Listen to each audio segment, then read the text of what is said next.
Container gardening is really popular again this year, and we have lots and lots of different containers to choose from. One of the things you need to consider right away is the scale of the space you're working in, because one mistake people make is they choose really little tiny containers, then they take them outside and they put them in a space where they kind of get lost. The neat thing about the big containers is that they can actually be focal points, almost like furniture.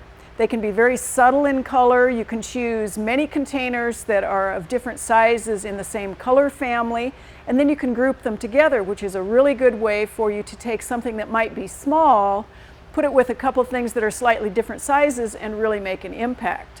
You also need to figure out whether the container itself is the thing you want people to focus on, or is it the combinations of plants in those containers. And if you choose containers that are fairly neutral in their tones, they're sort of understated and quiet, you can get away with just an amazing amount of plant material in those containers. One of the things to keep in mind about larger containers is whether or not you're going to need to move them during the growing season, because once you add soil, they can be really heavy.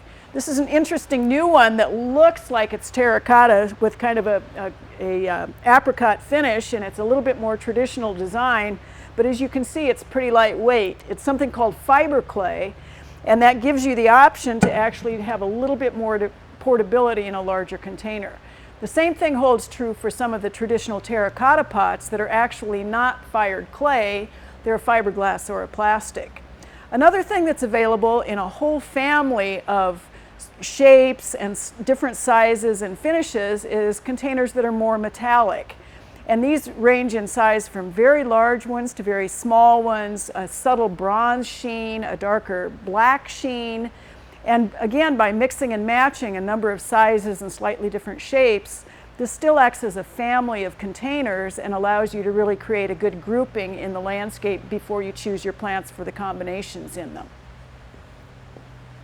If you don't have room for large containers, or you're interested in containers that are actually interesting all by themselves, you might want to look at these smaller ones. They're very portable, they're in wonderful new citrus colors.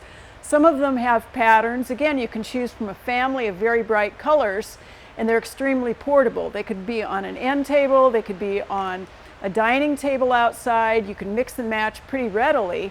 The one thing to keep in mind is because the colors of the containers are so bright, you're going to have to be a little more careful about the plant materials you choose. For example, if you do something that's got a lot of green and then you pick up on one of the colors in the container, it's sort of a really bright statement to have the plant material actually blend with the colors of the container.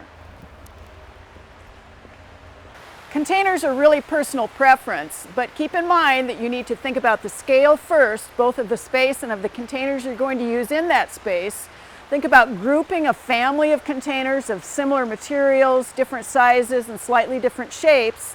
Decide whether the container is what is the thing you want to be dominant, or whether the plant materials in that container are supposed to take center stage.